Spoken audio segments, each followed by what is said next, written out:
dɔrɔn o mana tɛmɛ ka ban dɔrɔn a banna i lafiyara i ka ɲɛnamaya kɔnɔ yanni saya don cɛ wa i ye laɲini min don min mun ninnu kɔnɔna na i yɛrɛ mago n'o kɛra miliyɔn 10 ye kalo bɛɛ i b'o sɔrɔ sanga don bɛɛ lajɛlen cɛ est-ce que kuma bɛ faamuya ka ɲɛ i ka laɲini min don min mun ninnu kɔnɔna na fisa mun ka min mun ninnu kɔnɔna na kalo bɛɛ i b'o laɲini sɔrɔ wa mɔgɔ minnu bɛ na ni a sababuya ye olu fana mako dilanni no n'a faamuyana don donc wurudi kelen-kelen ni i bɛ continuer n'o le ye mais ni fɛngɛ banna riyada banna i bɛ jigi i b'a kɛ 55 Allah fi samumin mujibun wa hamimin i b'a wurudi 55 sufɛ ani sɔgɔma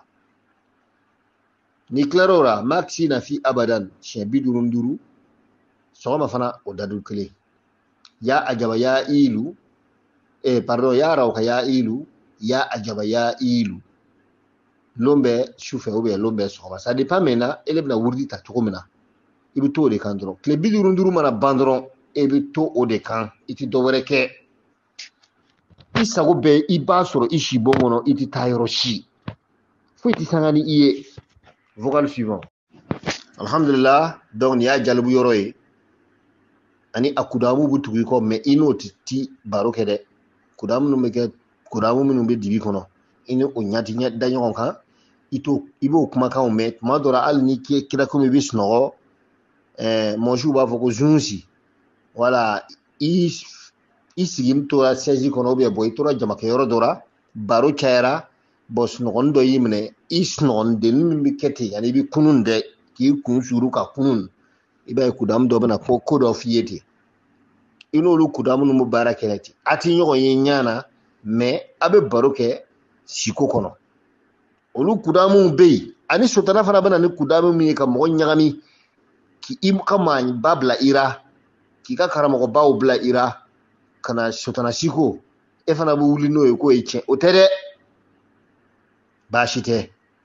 alors donc nin ye jalibu ye en même temps i ni kudamu dibi kɔnɔ kudamu bɛ baara kɛ ɲɔgɔn fɛ i mako bɛɛ dilanni wa sababu min bɛ na ka i mako dilan o bɛɛ dilanni no fana baasi tɛ n'o faamuyana don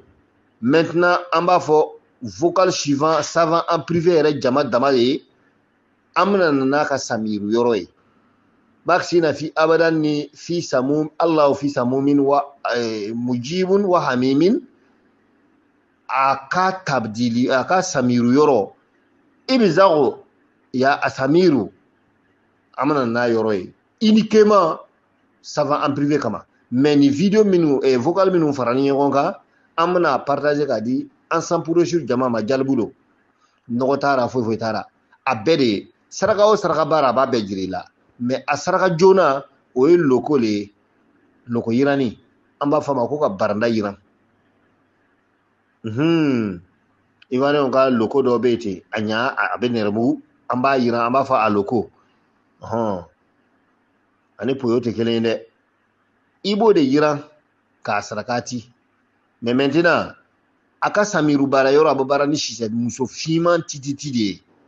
min bɛ fan lara n da bɛna se o ma k'a di savant en privé jama dama ma mais nin bɛɛ jalibu nin yɔrɔ diɲɛ bɛɛ t'a don an sanpure sur t'a don duba aw ni ce a ka faamuya ko ɲuman na aw salamu alaikum